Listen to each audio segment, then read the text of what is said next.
Welcome to Exit the Matrix, Stories of Success with your host, Jane Slack-Smith, where we celebrate the incredible journeys of individuals who've transcended their limitations and achieved extraordinary success.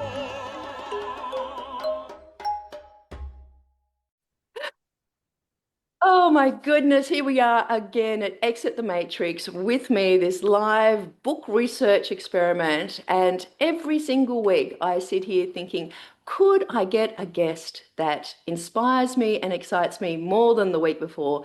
And once again, the perfect person has turned up. I've got Susanne Goldstein here. Hi, Susanne. Hello, I'm so happy to be here. When I learned the name of this project, I was like, how is this possible? I haven't met you before, since all of my work is about waking people the fuck up and helping them step out of the matrix. And you know what the funny thing is? I heard someone say on a podcast just this week, sometimes there's a number of humans that are in a soul container and you meet them, you're like, oh, they're just like me. How did we have the similar experiences? How are we going through the same thing? How are we talking the same way? And then you meet them, you're like, oh, this is like someone I want to know for life. So when we had a chat last week, I was like, please come and chat. I don't know where this conversation's going to go, but I'm just so excited for it. Well, and ditto. I feel like you and I need to meet in person and we're going to be BFFs, and I have no idea how many millions of things we're going to do together in this lifetime and probably the next few, but I'm excited for it.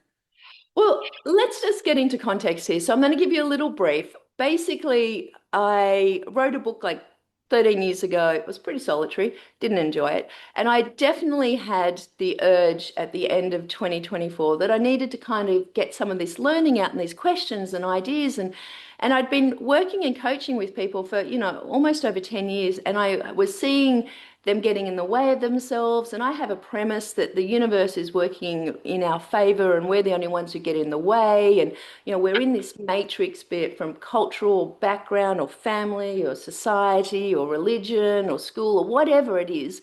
And in actual fact, the bars in this matrix are of our own making. And if we take back our sovereignty and our agency and we say, I actually just demand a life of abundance. I demand a life aligned to my life. I want to live abundantly in all aspects of my life.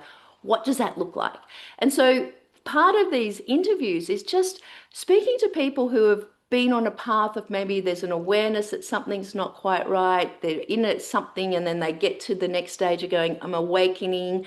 And then there's this abundance and this life that they're living that is empowered and has legacy and leaving, impact in the world. And when I spoke to you, we met in a completely different forum. We were on you were a guest speaker in one of the networks that I'm in on speaking, and someone asked, could they have an example or a primer, and I was volunteered, and so gratefully, because your background, if we just go back to your kind of beginning, film school, actually there was something before film school, wasn't it?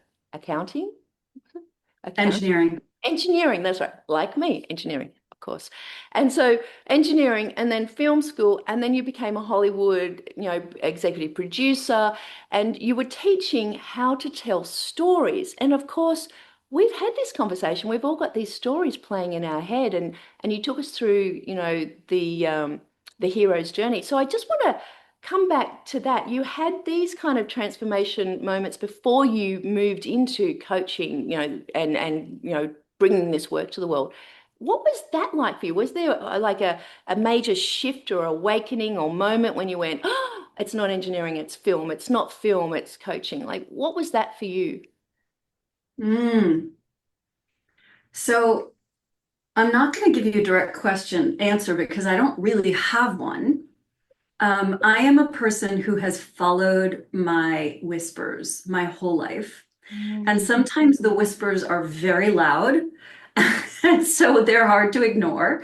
And then sometimes the whispers are super subtle, and sometimes the whispers are like, somewhere in the middle. But what I have known from a very, very young age is what I was put on here on this planet to do. It came about in a very strange way, and I know you've heard my story about the brook.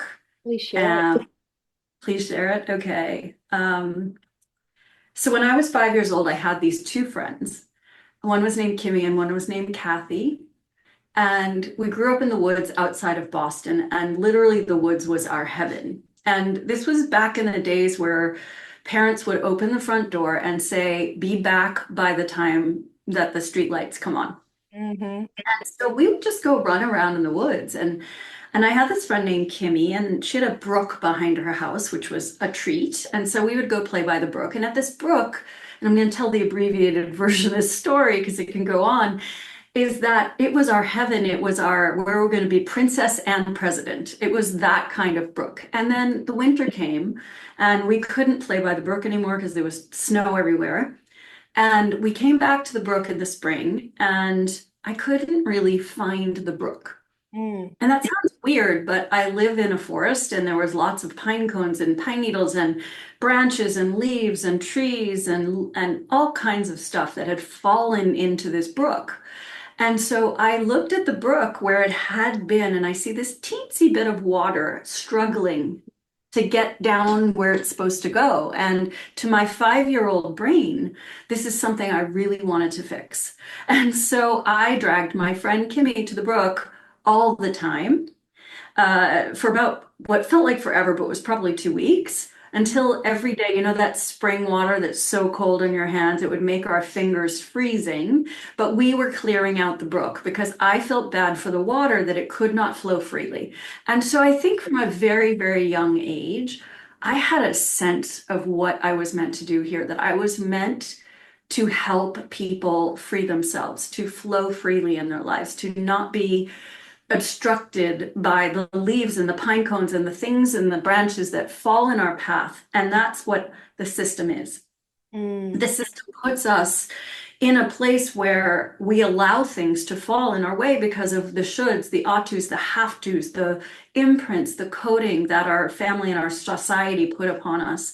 And so because the universe is kind in its own weird way, later that year, another one of my friends, Kathy, who I also played in the woods with, I went to her house one day, and normally I would knock on the big door and she'd come flying out and we go play in the woods. And this one particular day I knocked on the door and she opened the big thick wooden door but left the screen door shut, and she said, I'm not allowed to play with you anymore.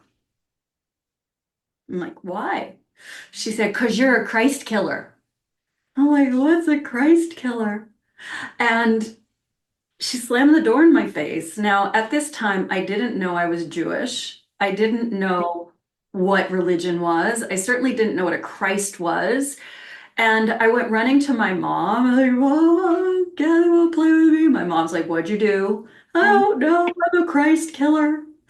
Well, it was the beginning of my own emotional torment and journey of being otherized. And as a result of that, I went into life very intentionally, Right. not even knowing it, because I was so wounded early on. And I was always looking for ways to fit in or belong. And I can go deep into how all that happened, but my evolving, my becoming has always come from the place of knowing what I was put here to do. I was very fortunate. Most souls don't come here understanding their assignment. No. And as a result of that, I've always been following the nudge. Right. And noticing what's happening around me. And so when my parents really encouraged me to go to engineering school, they did everything they could to build the case around it. You know, they sent me to meet with a college advisor who was like, do you have a magazine that you've collected forever and you keep them in order? And I was like, of course, I have 17 magazines. Doesn't everybody do that? Oh, wow. And like, no. And then he's like, tell me how you're. That you should become an engineer because you organized your magazines. Oh my gosh.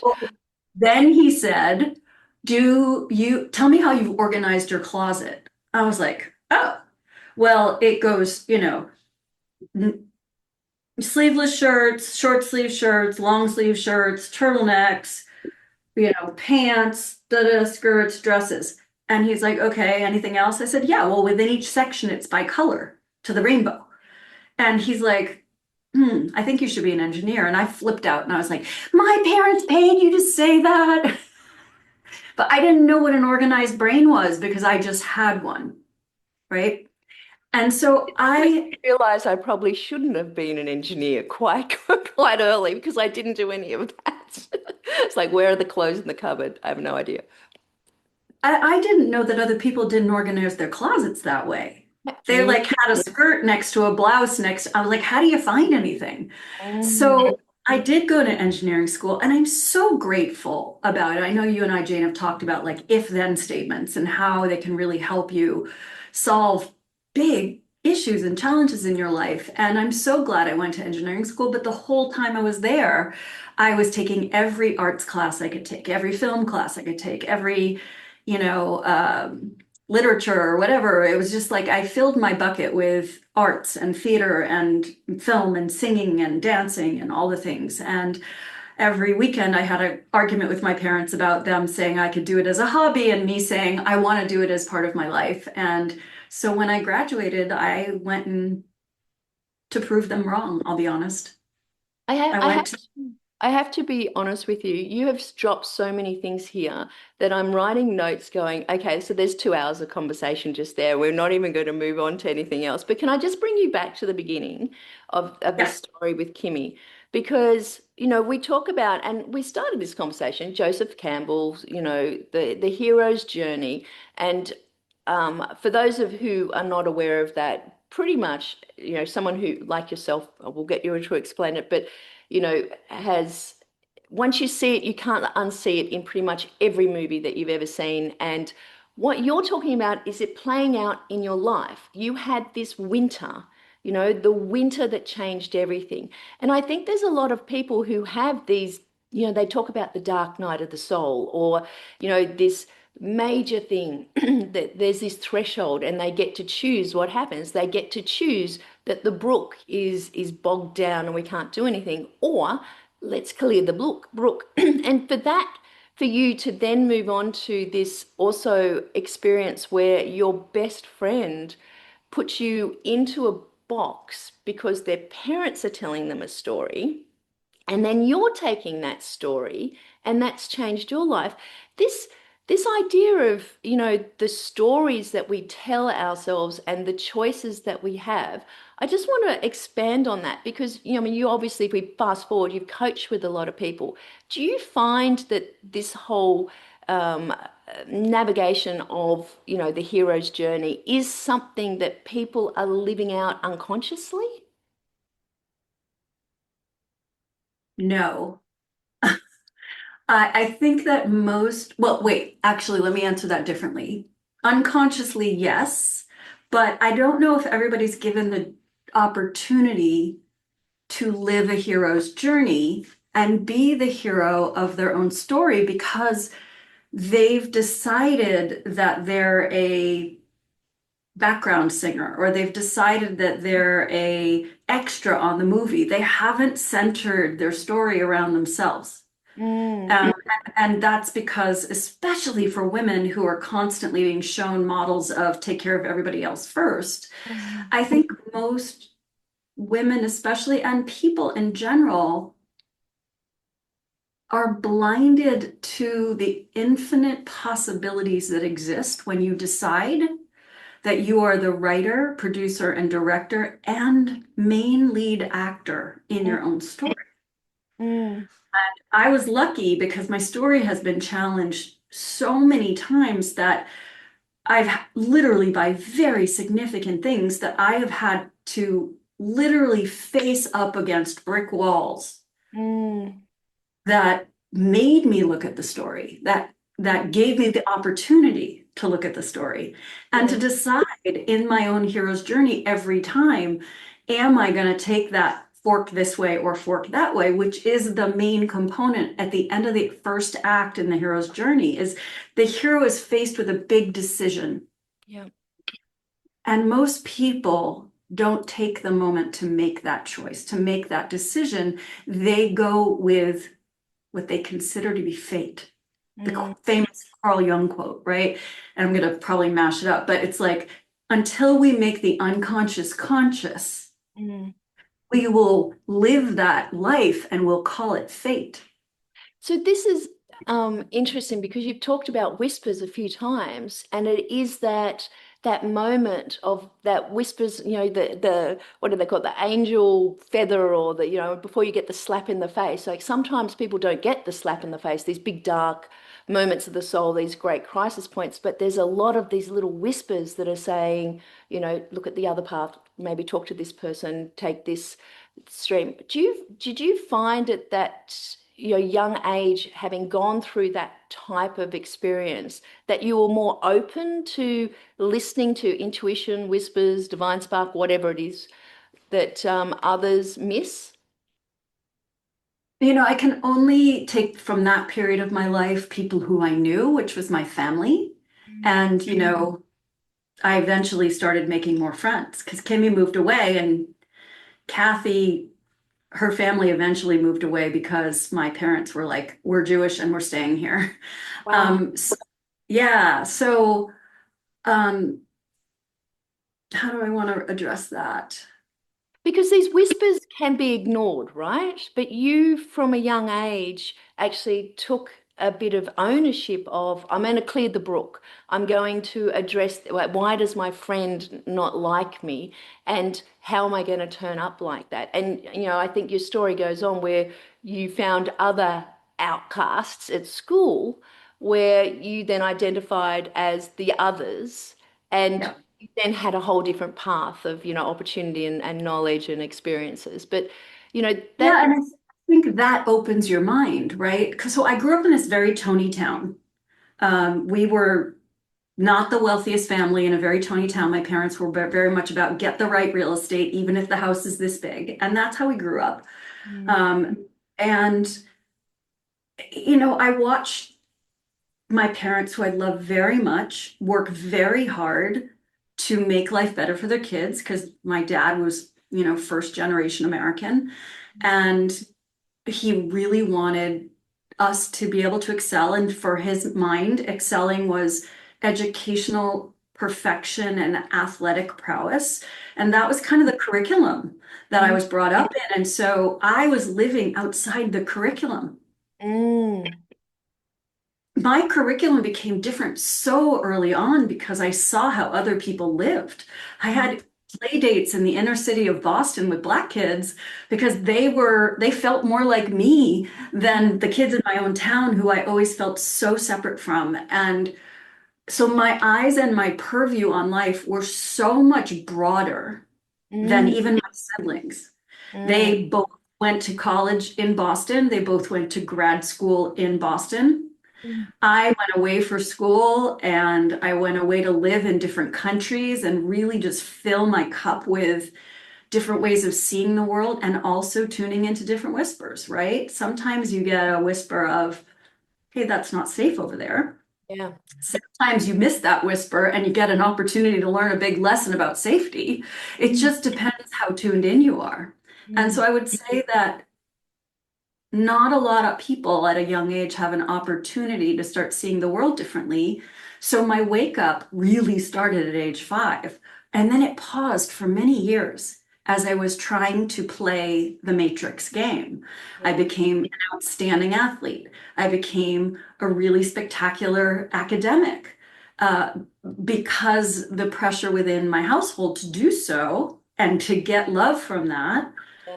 was all I knew. So I shut down the whispers for a long time. And what that ended up causing for me in the long run was a lot of trauma and a Yeah. lot of significant chronic post-traumatic stress disorder. Goodness. It's interesting just talking about that awareness. And where you were kind of shocked that you were, pardon me, other, different to other people. And I remember an experience I had. I had won a Winston Churchill Fellowship to study overseas, this new explosive blasting practice to rehabilitate minds. And they brought all the award winners together for a lunch. And I was sitting next to this guy, and he was the lead in the Australian Ballet. And he was really quiet. And we were all talking about, what our studies were going to be. And I said, what's happening for you? What's coming up for you? Dude, what's going on? You're a performer. Like, chat. And he said, I, from a very young age, have been in ballet school, and I eat and I sleep and I exercise and I travel with them. I have Christmas with them. I have every event with them. I sleep with them. Like, this is my life. And we get on stage and the lights are in our eyes and we never see the people out there. And this is the first time I've realized that there's people who are not like me. Wow. And he said, I just am so in my life. I'm just shocked. There's someone here who's a China painter. There's a policeman here doing, you know, AI fraud analysis. There's people studying these things. You're the public behind the spotlight. I never see you. And that for me was just staggering because it then made me wonder, what am I not seeing because I'm just living in what the world is that I've got. And like you saying, you travel and you have these experiences that kind of awaken or give you insights into other cultures and ways of thinking. I think that, for a lot of people, it is the mundane, it is the minutiae of life. You're just getting on with it. You're dealing with the situation, the kids, the school, the career, whatever. And a lot of people don't even, they've closed themselves off to that whispering. But when they travel or when they go somewhere else, there's almost like that opportunity to take a break from life and be aware. But I think we've gone through so many of these cycles of going on the holiday to Europe or whatever it is that we even miss that. It's like it's a nice Italian dinner, isn't that great? Rather than hanging out with the shepherds in the hills singing Sound of Music or whatever that is. But it's interesting hearing you say that because when we look at that formative years of, that 0 to 7 where we're kind of hypnotic and we're taking these messages in, for you to receive that message, but then suspend it for what we all do, love, belonging, safety, security, is almost diabolical. So I can understand that there was this almost post-traumatic stress because you'd had the experience of the other, and then you experienced what you have to do to fit in. Hmm. That makes You know, sense? I love that you use travel as an example. And let me just add a piece to it that I think is so important. Mm, There are so many ways to travel. I know people who only travel to places that will take American dollars. wow. So they'll go to Kenya where they'll take American dollars, or they'll go to Grand Cayman where they take American dollars, or they'll go to wherever. But the idea of going someplace where they don't have familiarity with the price of things, Mm, or needing to convert or hold or carry dollars that to them look like funny money because all our money in America is all green. It's all the same size. It's so horrible for blind people and people who, have vision issues, but that's how it is. And so there are people who literally only want to travel to places where you can use American dollars. There are people who they go to a country and they do all of the touristy things, but they never meet a local. yeah. And if you're anything like me, Jane, and I think you are, I spend all my time when I travel with locals Mm, mm, because that's where the yumminess of a culture is. mm, But most people are not interested in culture is a thing that people like your guy who's the ballet guy, like culture's something you see on a stage, mm, mm, right? Culture, oh, good, I'll go to Australia. I've been to Australia and I made the mistake of going to one of those Aboriginal parks because I was like, oh, I need to learn about Aboriginal culture. And oh my God, I felt like I was being so horrible in visiting a zoo of Aboriginal people. It was the most horrible experience, but I didn't know better at the time. I didn't know how to get to know Maori people mm, and Aboriginal people, mm. right? Real So I think experience. we try to do the best we can, but our eyes are closed, our blinds are shuttered to so many things. So you moved into film, right? You're in Hollywood, you're in film. you're given almost a framework of how to tell a story. Did that go against you? Like, did you feel tension on there, or did you feel that you had artistic opportunity to tell a different story or bring things to life that could awaken people? Mm. So I entered the film business with the intention of becoming a Steven Spielberg type of filmmaker. I wanted to make art. I wanted to make projects that were going to move hearts and minds and changed how people see the world. Turns out most people in Hollywood have no interest in that. They want to make blockbusters that are going to make a lot of money. And you can see that right now in 2025, where, Mission Impossible 8 just came out, and it was fantastic, by the way. Sorry. But but people are willing to invest in big tentpole movies like that because there's pretty much a guaranteed audience. You don't have to create brand recognition. It's already there. I went there to do different things, and I ended up partnering with a writer-director from a very young age. I was 24. And I was smart and, as he called me, overachiever, which I did not know, by the way. He told me that when I was 24, and I did not know until I was 28 that he was trying to insult me. Oh, Because to me, really? I love no, the fact because that I you was said brought up that overachieving is exactly what you want to do. Exactly. It's like, okay, thank you for the compliment. Yeah. Exactly. That's what I thought he was. And it turns out he was just cutting me, right? I had no idea. Culture in California is very different than culture in the East Coast of the US. And I came from cutthroat culture. Yeah. It's like be the best.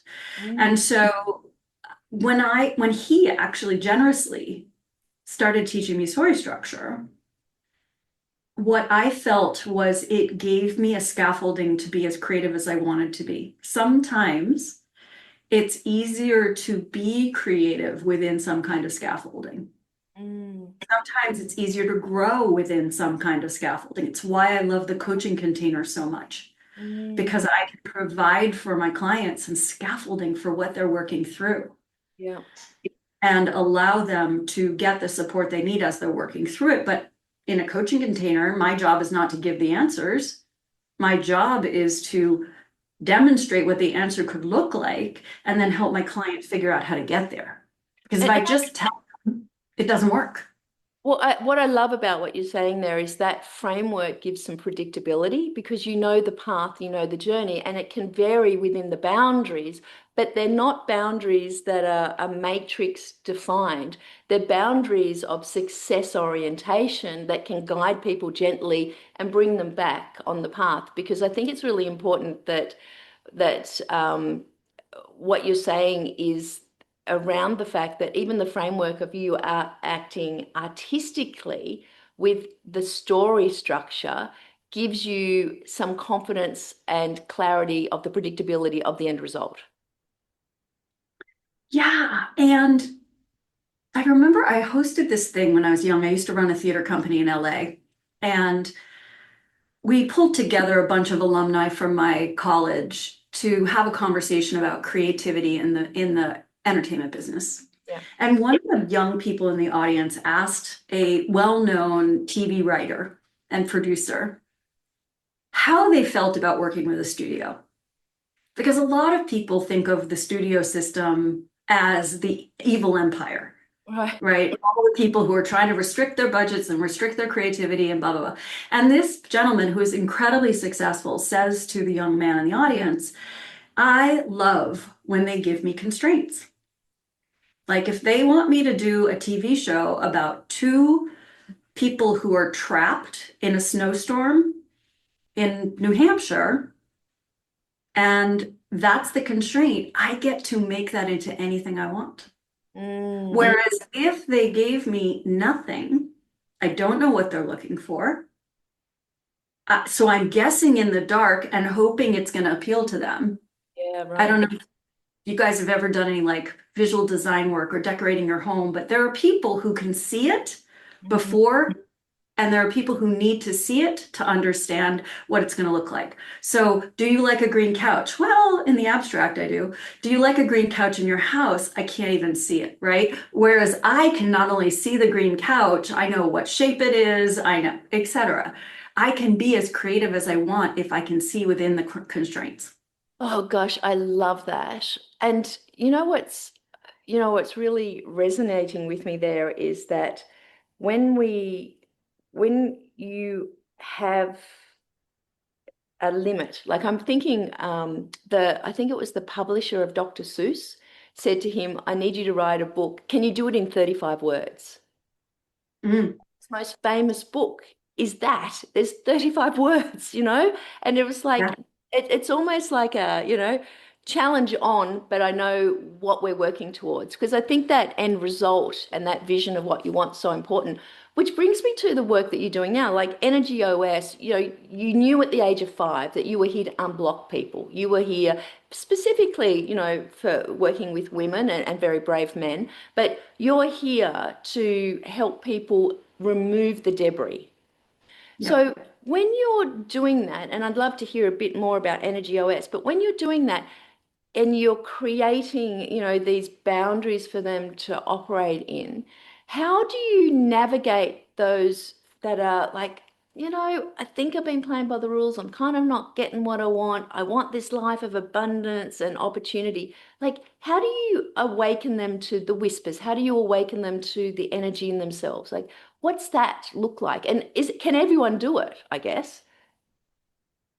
I, I think so. The answer is I think so. I have not worked with everybody, but I have had a lot of success waking people up, which is not a simple job, and not everybody's ready for it. Not everybody wants it. Some people, they see it and they're like, that scares me too much. They're not my preferred client. But if you wouldn't mind, before we go into Energy US, can I double click on something you said before? And if we don't have time, that's okay too. I have plenty of time. Perfect. So I want to give an example for everybody to understand what it means to be creative within constraints, because there's an example out there that I think all of us or many of us will recognize. There's a woman named Sarah Bareilles who's an incredibly talented singer-songwriter, and she wrote the musical Waitress, and she's had many pop albums, and she's just incredible. And her label came to her for her sophomore album and said, "We want you to write a love song." Mm-hmm. She wasn't in love at the time, and she had no desire to write a love song. So she wrote a love song called Love Song. And the words are, "I'm not going to write you a love song because you asked for it." Right. Right. And so it doesn't mean she had to write a love song about being in love or falling in love or the damage of love or the pain of love or the joy of love. She wrote "I'm not going to write you a love song" because that was the constraint. And so she created something magical.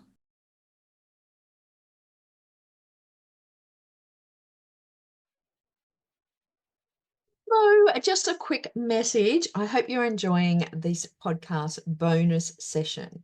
Now, if you have heard this interview, then you're probably sitting there going, what is this all about? Well, this is all about my Exit the Matrix experiment. Now, I decided to write a book because I'm really interested in how do we go from the existence that we have now to exiting the matrix and living with intention from our hearts, following our heart's desires, but also creating abundance in all areas of our lives. And hence, whilst I've been researching this book, I thought, this is a really solitary journey. I want people to come on this journey with me. And hence, I've got this very special group. Now, come and join me. The first month for founders is free. And if you decide to stay, fantastic. So what I'm doing is I'm interviewing incredible people. I'm getting insights about what's this awakening that people are getting? What's this the exit the matrix kind of sliding door moment for them? Now, I've obviously run this podcast for over a year now, and I have more than 30 stories, but I'm also interested in those people who are in this transformational space, who are actually not just awakening themselves, and they're awakening others. What is the mechanism? As Bashar talks about it, it's the permission slip. Are they going through astrology or meditation or yoga or breath work? Are they just going within and getting a sense of what's really going on?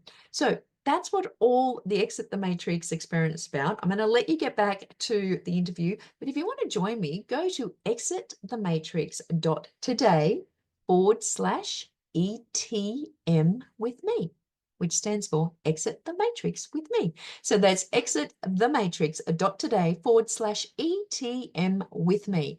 Sign up. I'd love for you to come along. I'm creating courses. There's currently courses in there around 4D gratitude. There's more courses to come. I'm creating custom GPTs on how you can exit the matrix and helping you uncover what lies beneath your subconscious and holding you back, and also other custom GPTs that I'm sure you're going to love.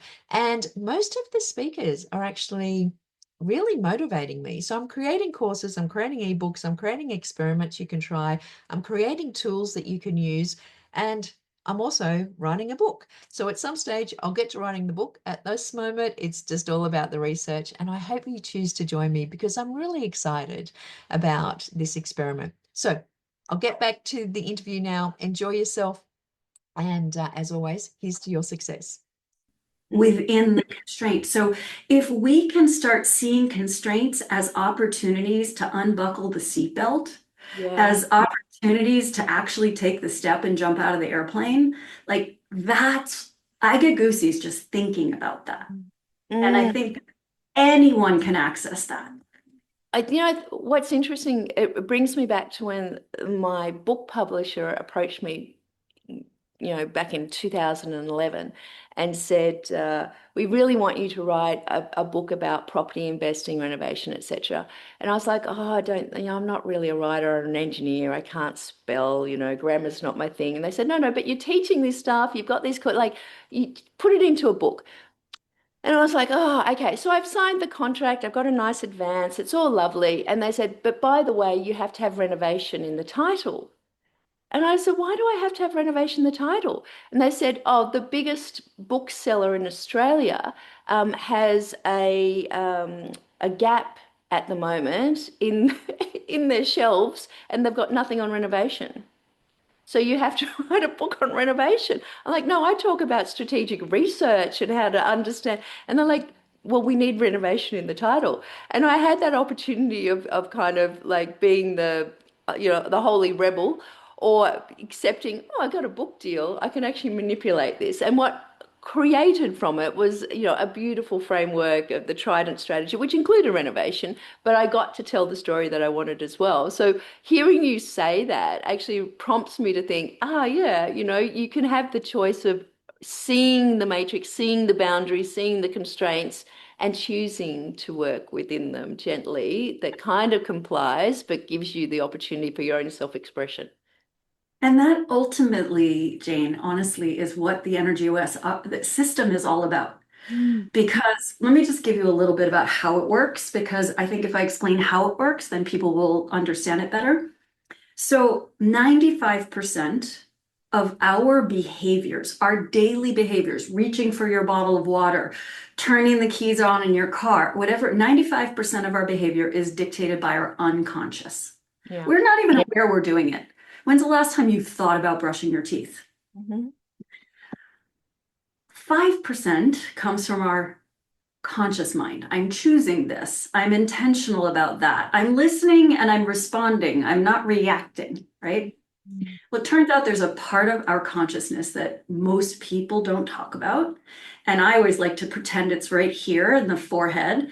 It's called the preconscious mind. Yep, right here. And if I said to you, Jane, what's your phone number? You'd say, right? Because you know your phone number. It's stored in your preconscious mind for easy access. Yep. If I said to you, what's your passport number? You'd probably say to me, Suzanne, I need to go find my passport wherever the heck I put it, and then I'll get you the number, right? Because we didn't bother. We don't use our passports enough that we would bother to take up space in our preconscious mind. So we just expunge that information after we've used it if we're traveling. Yep.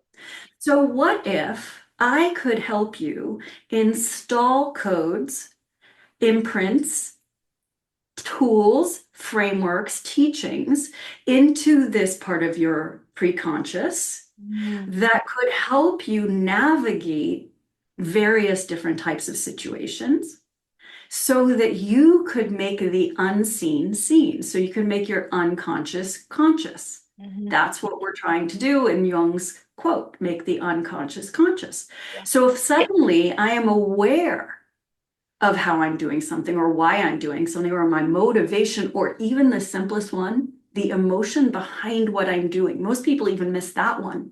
Yeah.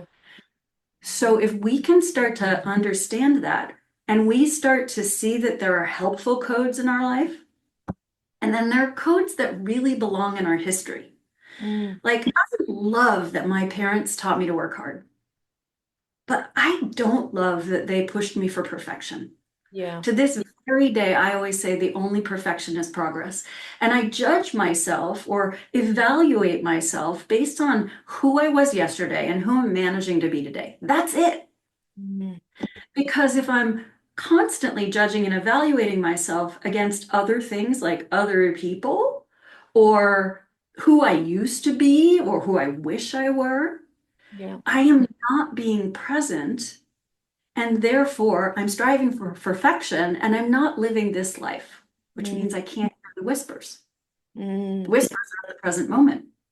It's interesting. I ran a masterclass yesterday for my coaching clients on time, and I talked about the fact that you can't be aware or create anything that you want from the past or the future. You have to be in the present to hear the little whispers from the universe. You Or said that yesterday?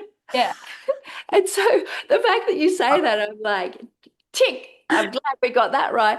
But it's interesting, isn't it? Because, when I think of, Dr. James Doty, the neuroscience scientist, he talks about intention and having emotion to your intention so that almost when you have to make a decision, and even in the, fight, flight, freeze, fawn, or faint period, you have to go to a hierarchy of stories really quickly. And what makes sense to me, what you're saying, is we've got these things embedded through emotion or that we've anchored in our prefrontal cortex. It's the go-to. It's like, how do I react in this situation? Or I'm hearing a whisper, am I going to be aware of it? If we've got this presence in the present of being conscious of this, it activates without us even knowing, I guess. We get to the unconscious activation of these pre-conscious thoughts and codes. Is that right?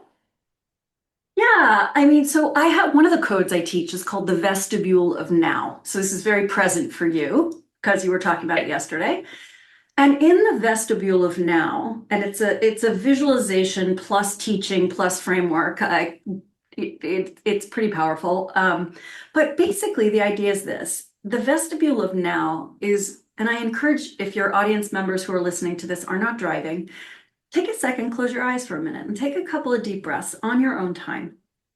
And as you do that, I want you to just come into this present moment, tune into my voice, and allow yourself to, for a moment, just give yourself permission for a moment to be fully present with me.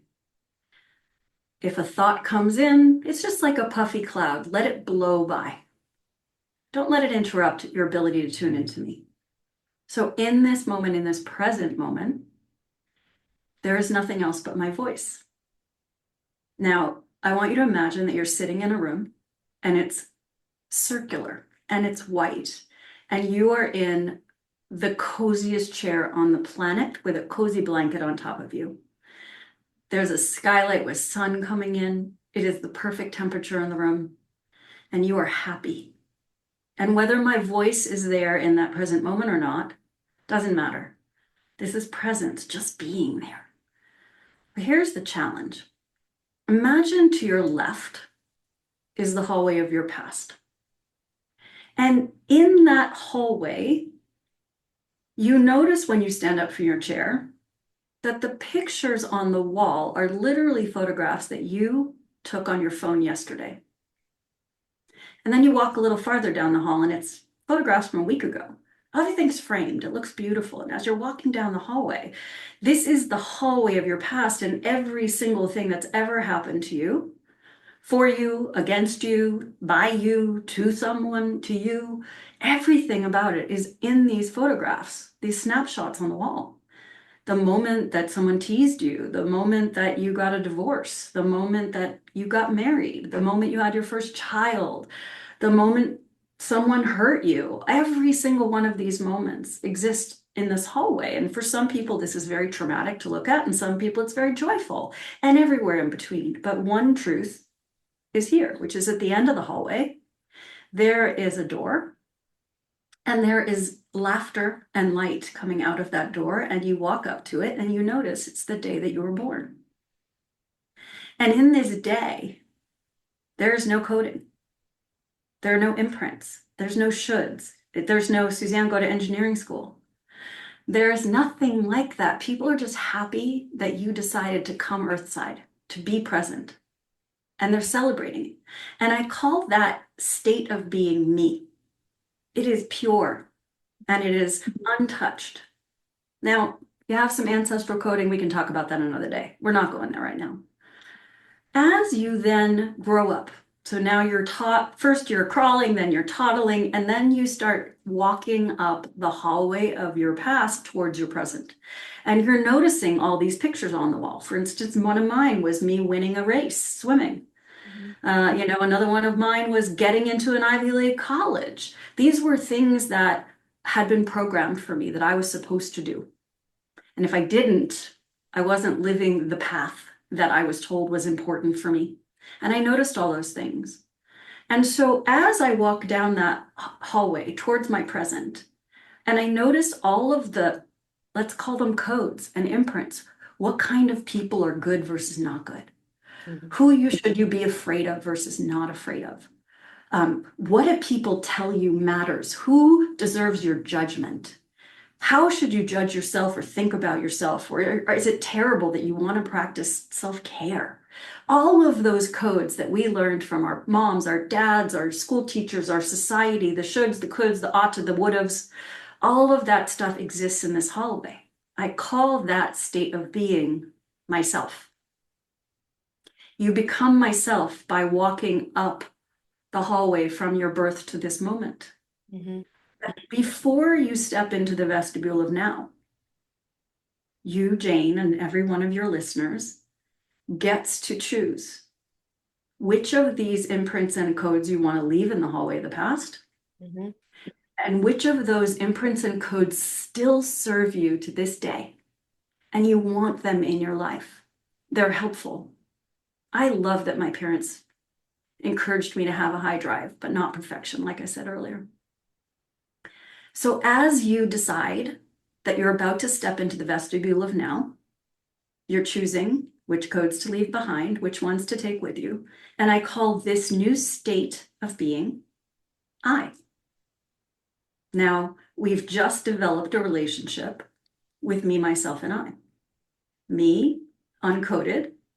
Myself, full of codes. I, freed of the codes that don't serve me. And here's how it really plays out beautifully, is in the vestibule of now, anytime a thought, a story, or a code from your past comes into your present, I want you to do what I call the Beyonce technique. That's another one of my codes, because your hallway to the past is your left. And so you can say to the left, and you can ask that thought to leave your present moment. And the last piece of this that I'll just add is that in the vestibule of now, if that room is like a garage space and it's got junk everywhere, there is no room for stuff from the hallway of the future, which is to your right, to actually make its way into the present. We need to keep it clear and open so we can manifest from the future into the now. That's a code. I feel imprinted. And now you get to go play with that code. Yeah. So that's one of the codes that I teach as part of the energy operating system is like, okay, if I understand presence, now I can start working on my emotional intelligence. If I understand presence, I can now work on my energetics. If I understand presence, I can work on my manifestation. I can work on how I get along with people. But if I'm never present, who are they dealing with? Yeah, that's so profound. And it leads me to wonder something else I've been exploring, which is this concept of I am. I am Mhm. connected to source, God, universe, essence. And The Tao Te Ching. yeah, well, and I keep talking to people, and are bringing a lot of. They may be atheist or they may not believe in religion, but this God consciousness and this I am, the essence. Is that something that you could talk to, or is something that you have some thoughts around? Yes. There's no mistaking why I called it me, myself, and I. Yeah. I've studied a lot of the Tao. And when in the Tao, once you clear yourself of all of the coding, Mm, um, what happens is the answer to the question, who are you, becomes I am. right. So when people say they're connecting to this I am consciousness, what they mean, if they're in their spiritual alignment about it, is that I am connecting myself to the part of me that doesn't need you to know that I'm an executive coach, doesn't need you to know that I'm a storyteller or a speaker, doesn't need you to know that I have 75 plus energy OS codes. I don't need anything. In fact, when you understand I am consciousness, you get to this place of mastery where you can say, what you think of me has nothing to do with what I think of me. Mm, mm, And that's not a harsh judgment about somebody else. It's actually just a present moment about me. It's like, you might think I'm full of crap, or you might think that I'm hard to understand, or you might think that my hair looks silly. Whatever the case is, what you think of me has nothing to do with what I think of me, because I am. mm. I just am. Mm. Yeah, it's funny. I had this conversation with my mum, who's deeply spiritual and Catholic, and she was like reading Eckhart Tolle in the 70s. She meditates every day. And I was saying to her how I've been exploring this concept of I am God consciousness. And she said, "Are you telling people you're God?" I'm like, "No, I'm not telling people I'm God so they worship me. I'm saying you're God and I'm God, and we're all gods within."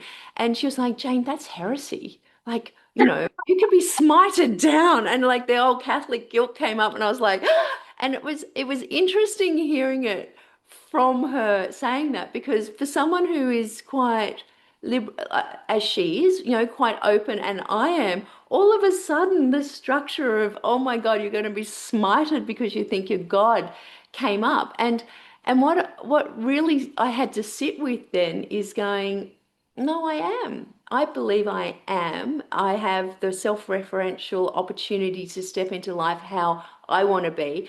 And she said, I think people will probably find a great opposition to working with you or coaching with you because of this. I said, Mum, if they do it, they're not my people. I'm okay with that. That's how they are. And it was Yep.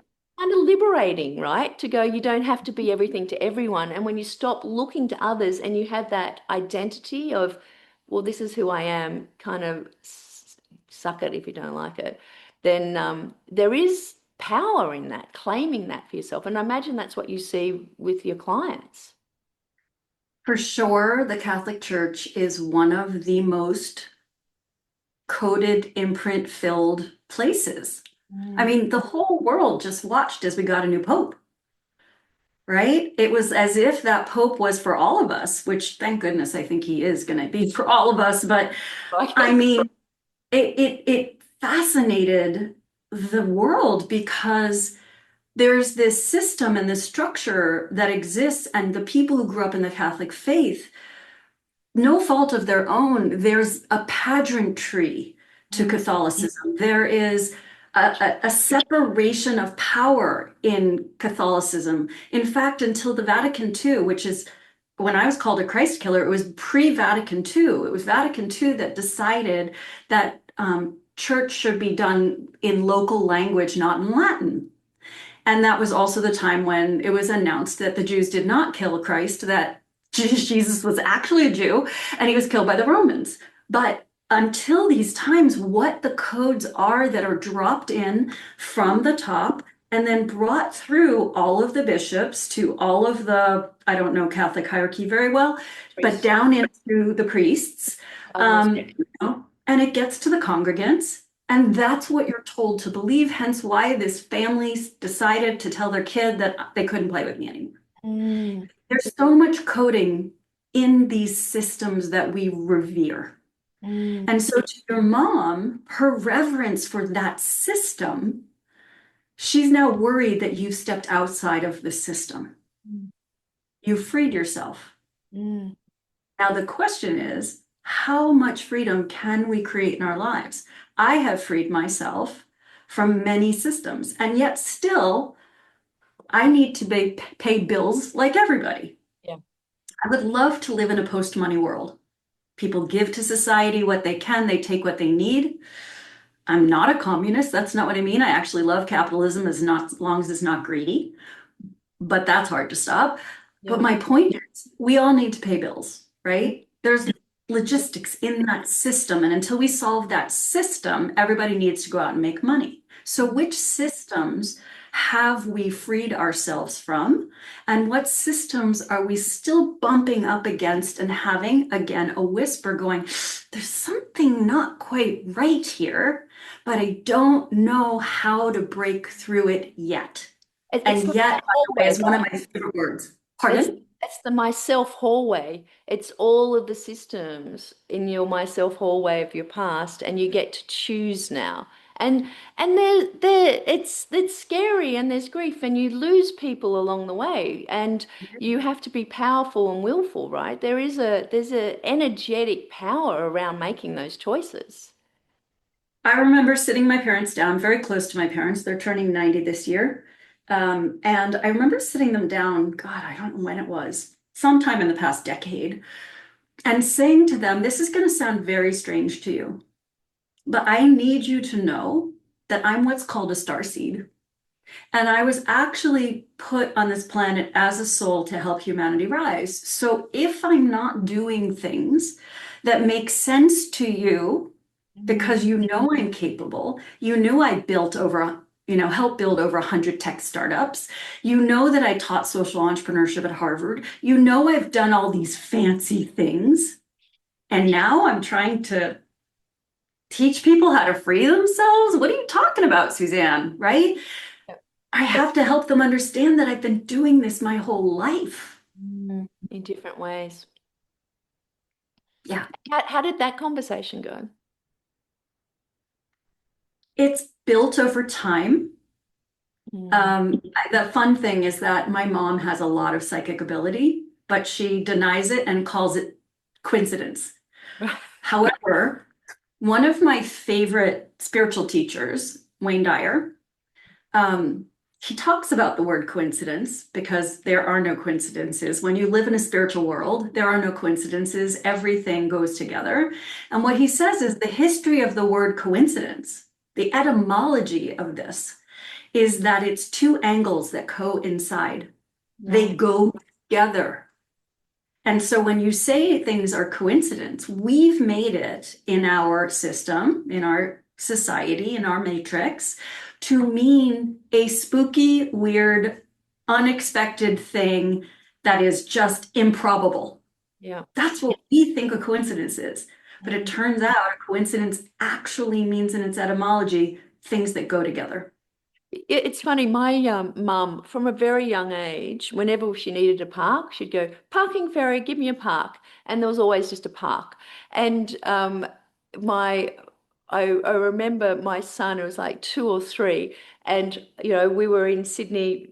We went with my parents on where they are on the farm, and I was driving along going, I need a park. And in the back seat, I hear this little voice go, parking ferry, we need a park. And I'm like, we are getting imprinted like from a young age. But I thought, oh, isn't that nice? There's this kind of belief that of course there is. It works for mama, so of course it's going to work for me.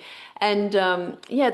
But I think there is a conversation to be had around the fact in stepping into the new coding and accepting the new coding of I, and realizing that there is a shedding of people who may not come on the journey with you. That can be difficult, right? I don't think losing people is ever easy. I'm very grateful that my parents decided to come along with me on this ride. And they actually have gotten more and more interested in my work over time. That doesn't mean every person has gone with me. I mean, there are people who think I'm pretty out there. And Mm, then there are people who listen to me and they're like, oh my God, I've been wanting to hear this for my whole life. mm, So there's all kinds of people. And how I look at things is sometimes people in your life for a season or a reason. And when we remain detached, this is one of the hardest things for humans to do.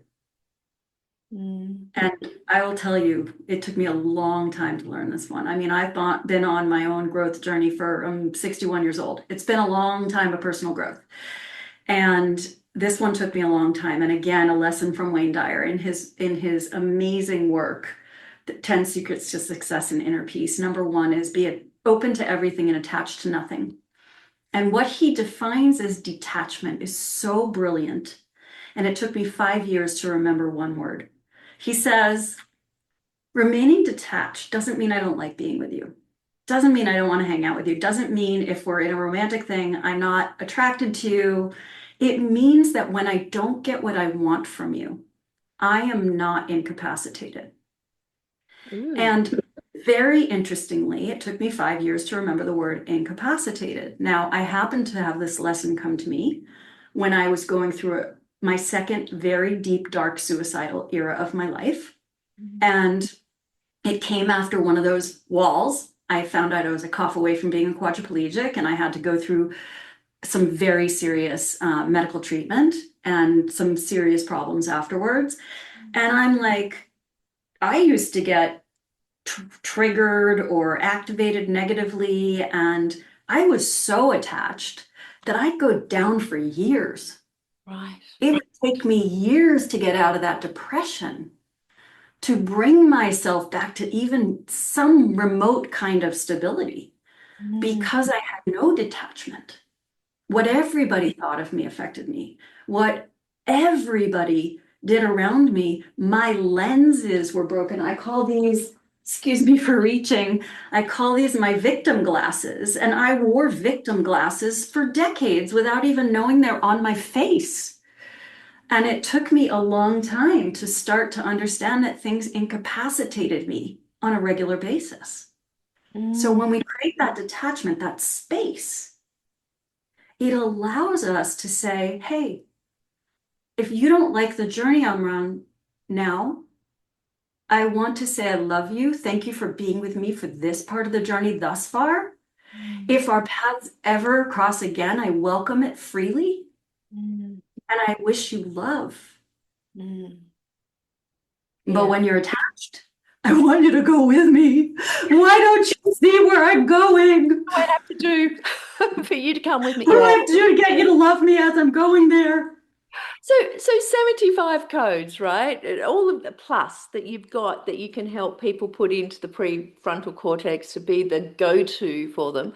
Where are they getting to? What's it life look like? Are we talking about this abundant life on the other side, or is it a life of calm, of peace? Like what is it? What's the end destination, or is there one?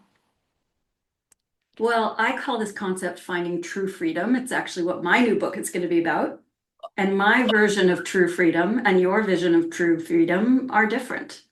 Yeah. But what the baseline of true freedom is literally escaping the matrix, meaning, for those of you who don't know what the matrix is, it's a construct. I assume Jane's talked about it plenty.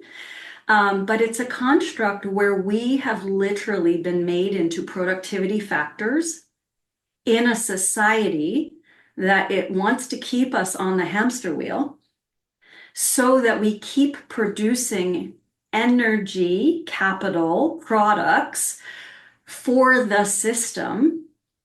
And this system wasn't designed for everyone.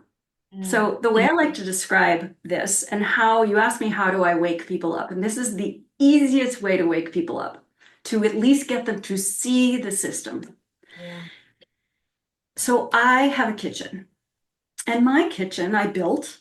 So it's organized exactly as I want a kitchen, which is hilarious because I don't cook. But when I assemble my food, Um, I want things to be where I want them. When I host a party, I want things to be where I want. So my silverware, my cutlery is in a particular drawer. And if you didn't know in my house where it was, you might be looking for it next to the dishwasher. You might go over here to look for teacups. You might go over here to look for plates, and you might look at me and go, Suzanne, your kitchen makes no sense to me. And I'd be like, well, it makes sense to me, and I'm the one who lives here. Mm. So when the people who designed this system, and there's none of them alive today, by the way, so we can't go finger pointing or blaming. But when they designed the system, especially Western society, they were my country, the US, particularly, where we got to write the rules from the beginning. Mm. They came here and they're like, hey, I'm designing my kitchen the way I want to. So they decide that they're going to design a kitchen the way they want to. And so they're like, hey, we like it when people do this. And we like it when these people aren't allowed to do this. And we like it when these people count as 3/5 of a human. And we like it when women can't vote. And we like it when this is how you make money. And they designed a system. Yeah. And since it came from a monarchy, there was polarization built into the system. Yeah, the hierarchy. Exactly. And so for us to really understand that we're in a system, we've got to realize you didn't build this kitchen to work for you. Mm. So when women tried to find their way in the workplace, the only thing they could do was act like men because there was no space for women to act like women in the workplace. And a huge proportion of my work today, you said, what's the end result? True freedom, number one result. Number two result that I desire personally is for us to start changing systems where we emphasize collaboration instead of competition, where we emphasize cooperation instead of individual achievement. And here's why. When we live in a hierarchical world of individual achievement, it is one person achieving one thing so they can get ahead, even if there are 100 people behind them helping them achieve it. Yeah. So we've got to look at incentive structures within organizations of how teams can rise versus individuals.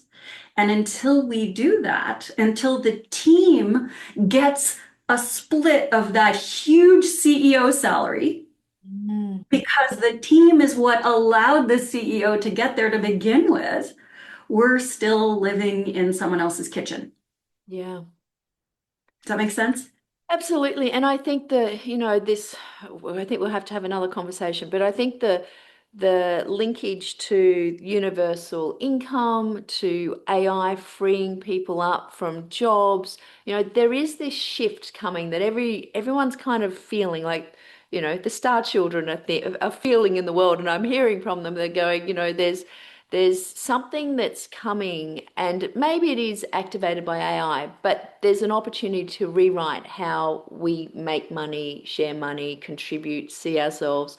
And it's interesting. I spoke to some people yesterday and I said, introduce yourself and just tell me how you define yourself, because a lot of people define themselves in different ways. Like you're at a barbecue and you say, I'm an engineer, I'm a mother, I'm the wife of, my husband is, or whatever that is.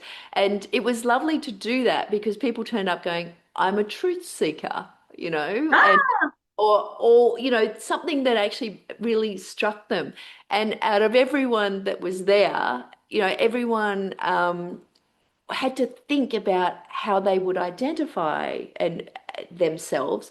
But I think that's what, a lot of this AI opportunities and robotics to replace some of the jobs that aren't really the creative, innovative, things that humans are. And we free ourselves up with time and we have this universal income or whatever that is, based maybe on contribution as well. But it allows us to have the space to go, what could I make? What is true freedom for me, and how would I express myself? So yeah, I love what you're saying there, because there is that societal economical construct of the way schooling systems were set up was based on the Industrial Revolution and kids being in factories. Like, we've got this construct that we've accepted, And I love that analogy of it's not my kitchen.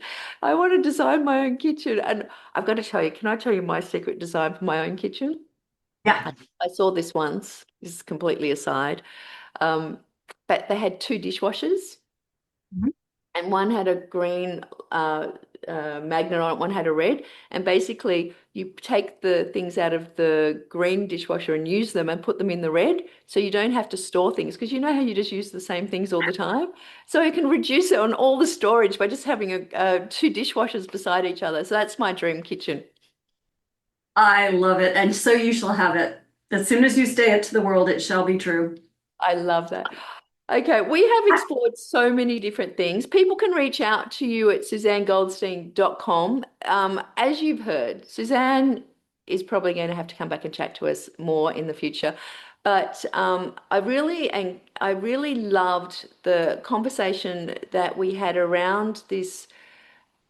Well, it's just your story of knowing at such a young age, you know, who you were here and what you were to be. And then the system blocked that and trauma came because of that. And then you saw yourself again. And now you've come into this incredible knowing of these codes and in being able to assist people in printing these codes so they go through the me, they go through the myself, they become I, and then they can face the future of total freedom and go there with choices consciously of how they turn up. Like, I just really appreciate you bringing your gifts and your absolute heart to this conversation. So thank you so much. Oh my gosh, Jane, I just adore you. I will come back anytime you ask me to. This is the secret sauce of my life. I could talk about this nonstop all day, every day. I think these are the messages that people want to learn about. I'll encourage anybody who's listening. I launched a TikTok channel. And everything does get put over to YouTube Shorts, but TikTok is my place, and I'm at Follow Susanne there, which Susanne is Susanne for anybody who's listening. And I do sequences over there to teach concepts and to teach codes. Like I just did a whole 6-day sequence on tuning into Joy Radio, because so often we're tuned into lack FM or scarcity FM or fear FM. And what would happen if you just changed your own dial and tuned into Joy Radio? And so all of these codes have come through because my life was so broken. I'm a survivor of every kind of abuse on the planet. And the reason I do this work is because I want to show people I was so broken and I can be this free now. And if I can do it, there's nothing special about me. As a human, I am just like everybody else. And that's what I want people to see and hopefully be inspired by, because so many of us are struggling right now. And if you can take one piece of my story, which is that I was not this person at all. And, you know, on the day I tried to take my life, I couldn't have told you a single code. So anything is possible. The timelines change all the time. And we get to be the screenwriters of those timeline changes. Back to the hero's journey. That resonates. I'm emotional. It resonates on such a deep level. Thank you so much. And I will make one correction. I do think you are special. So thank you, Susanne. I really appreciate your time and the gifts that you bring to humanity in showing us a new way forward. Thank you, Jane. Much love. And as always, to everyone, here's to your success. Bye for now.